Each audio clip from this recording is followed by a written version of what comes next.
Hello जय Jagannath good afternoon.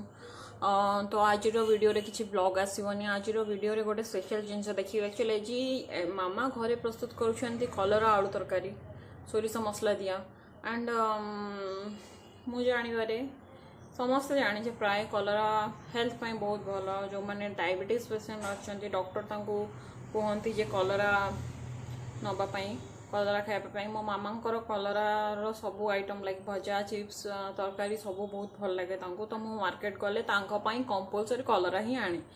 तो आज चलते कलरा को बनइबार विभिन्न प्रोसेस अच्छी, लेकिन मतलब कलरा आलू तरकारी जो सोरिष मसला दे करती मामा से टेस्ट लगे। मु पर्सनाली कलरा मत भल ना मत पिता लगे बोली खाए ना, किंतु मामा ताको बहुत भल प्रोसेस बनाती सोरिष मसला दे, जोटा कि पिता भी एत लगे ना खाइबा को भी भल लगे। तो चलते देखिए आज मामा केमती कलरा आलू तरकारी बनाऊँ।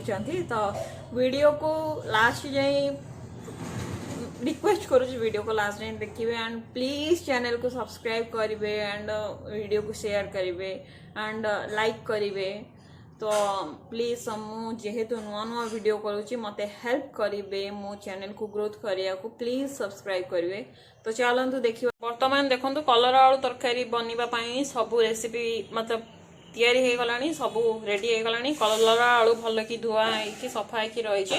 आपण क्वांटिटी वाइज कलरा आलू नेबे। तो जदि आपन को पिता अधिक दरकार नहीं तो आलूर क्वांटिटी अधिक पकेबे। देन एठी बिलाती कटा होगी रखा जाइए। एवं मसला पाई आमर एथिरे अछि सोरिष जीरा कंचा लंका रसुण एंड तादरे आमे पानी ऐड करबा एंड ताको ग्राइंडर रे ग्राइंडिंग करबा। देखो आम जार सोरिष मसला बाटी देचु। आपन गोटे कथा कहूँ मन रखु, सोरिष मसला तरकारी जो थे भी करेंगे सोरिष मसला को पूरा चिकन करेंगे जमी रफ न हम। तेणुक बर्तमान देखो मामा ए सोरिष मसला पूरा चिकन की बाटी देइछंती। तो आगु को प्रोसेस मामा बतेबे। आमे प्रथम रे गैस टी ऑन करबा। ऑन कला परे आमे टिके रिफाइन किंबा सोरिष तेल आपण मन को जोटा भल लागिवो सेटा पकेइबे हैला। क्वांटिटी अनुयायी पकेइबे। पकई सारा परे आमे प्रथम रे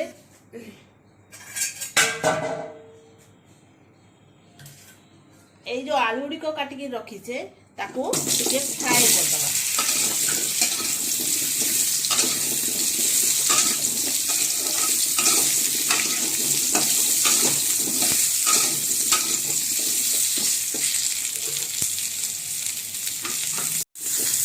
देखो आलू आमे फ्राई कले आस्ते आस्ते से ब्राउन कलर टिके तापर किसी समय पर ब्राउन हो सारा पर आमे जो कलरा गुड़िक साइज कर काटी से कलरा गुड़िक आलू पकई दे पुणी आमे आउ थे फ्राए कर। जेहेतु कहीं फ्राए करवा जे कलरार किसी जलीय अंश जो बाहर थाए सेटा द्वारा तेल द्वारा सी छाणी है मैंने भाजी है भाजी हो जाए तरकारी बहुत भल लगे पिता लगे। साधारणतः यहाँ दुईटा प्रोसेस अच्छी। आपन जदि सिझेकी कलरा को रोषे करेंगे आर पिता अंश टे कम आसो। जदि डायरेक्ट करेंगे तेरे पिता अंश प्रेशर कुकर प्रेसर हो जो आप सिझेकी कले आर टे पिता अंश कम आसो। आ डायरेक्ट कले यहाँ टे बहुत टेस्ट लगे। आम डायरेक्ट करुँची मुझे कहीं जेहेतु पिता पिता अंश रही देहपाई आमर यहाँ बहुत भल। साधारणतः डायबिटीज पेसेंट मैंने यहाँ को खावाई निहाती आवश्यक। कलराटा एक्चुअली आम जो मैंने पिता भल ना तो मैंने प्रेशर कुकर सिझेकी भी करेंगे। मामा जमी कहले सिझेकी करेंगे सेमती करेंगे। देखो प्रोसीजर हो आईटा बहुत टेस्टी खाଇବା टेस्टी आ देहपाई भी बहुत भल। तापर आम कड़ई बसैले पुणी आम रिफाइन कि सोरिष तेल जो कौन तेल आपणकर ये अनुजाई व्यवहार करेंगे। कर सारापर तेल गरम हो गले आम कंचा लंका जो सुखिला लंका थी ताको पकेबा। तापरे आम फुटण टी पकेबा पंच फुटण टी पकेबा। फुटण पर आम भूषण पत्र पकेबा।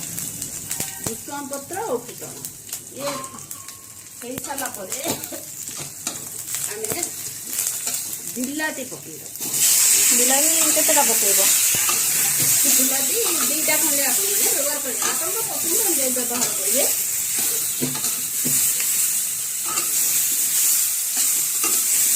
ତାପରେ ଆମେ ଯେଉଁ ସୋରିଷ ମସଲା ବାଟିଥିବା ସେ ସୋରିଷ ମସଲାଟାକୁ ବେଶୀ କଷିଲେ ପିତା ହେଇଯିବ, ତେଣୁକରି ବିଲାତି ପକେଇ ସୋରିଷ ମସଲାଟି ପକାଇବ।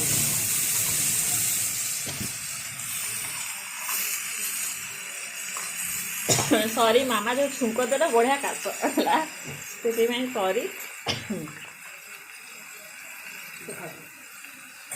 ତାପରେ ଆମେ ହଳଦୀ ଗୁଣ୍ଡ କିଛି ବ୍ୟବହାର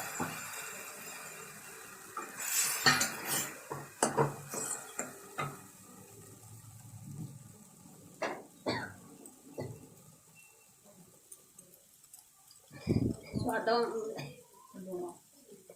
लुण व्यवहार नमक स्वाद अनुसार।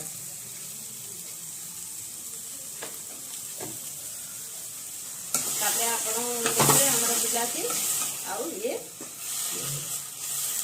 बिलाती और सोरिष मसला कसी गला। देखु जल्दी यार लुक केते बहुत बढ़िया देखा जाउछ लुकटा। तापरे हळदी पकेला परे कलर आसी गला। तापरे आमे कोन करबा जो कलर आउ आलू भाजी के रखी दिबा ताकू ता देहरे पकेई देबा। पकेई सारला परे आमे घांटीबा। यार लुकटा मतलब कलर संगे सोरिष पकेला परे ता कलरटा बहुत सुंदर आसी। यार लुकटा केते बढ़िया आउ टेस्टी आ देह पर भी ये बहुत हितकर। तंदुरी यार लुकटा देखो। तापरे आमे एटा कसी सरले बर्तन टी कसी सरलानी। कसी सारा पर आमे मसला जार रो पानी टाको आमे व्यवहार करबा। पानी टाको आमे व्यवहार करबा। आपन पसंद अनुसार आपन पानी देबे हैला। जेति की दरकार सेति की पानी आपन देबे। ना जदि आकु टिके मोटा करी आपन मसला खाइबे तबे टिके कम पानी देबे। नचे जदि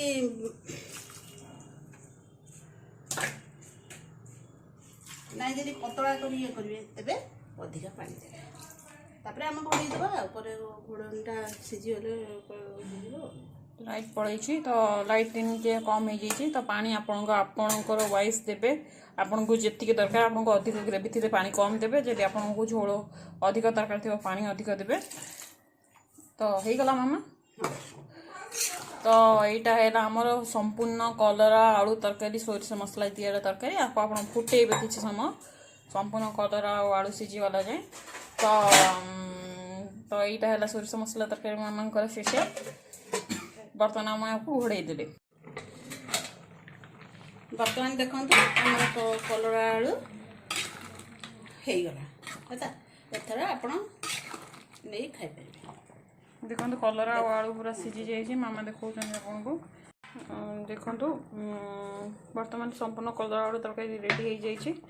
तो आमर एक्चुअली झोल समस्या अधिक खाती तो से पानी क्वांटिटी अधिक अच्छी। तो आपन झोल कम खाइले पानी क्वांटिटी कम देवे। बर्तमान कलर आलू तरकारी प्रस्तुत हो। बर्तमान आप यही उपाय कलर आलू तरकारी घरे बन मत कहे आपको केमती लगे टेस्ट। तो चलते देखा नेक्स्ट वीडियो रे। Tata bye bye see you.